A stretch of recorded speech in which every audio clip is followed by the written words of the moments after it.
All right, the Fed leaves interest rates unchanged amid Trump pressure. But here's a caveat.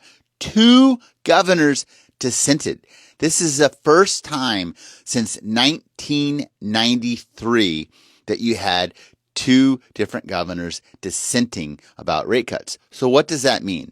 It basically means some of the governors are thinking it's time to cut rates, and they're going against Jerome Powell.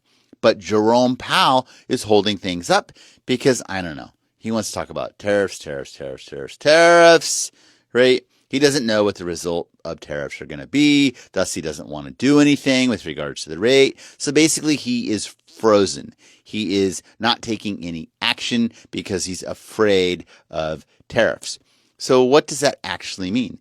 Well, what it means for consumers, it means that buyers are going to have higher interest rates. It means that sellers don't want to sell because they have lower interest rates and they don't want to give up, say, a 3% rate for a 7% rate.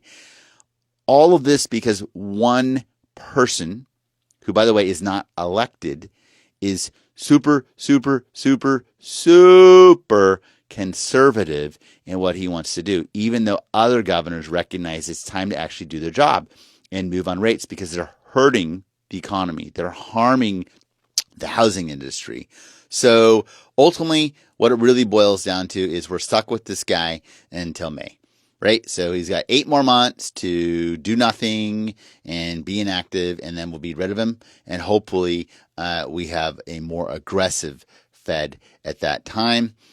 Do keep an eye out for what happens in September because the pressure on Powell may ramp up enough since governors are now going against him and wanting a rate cut that perhaps we will start to get cuts in September. Stay tuned.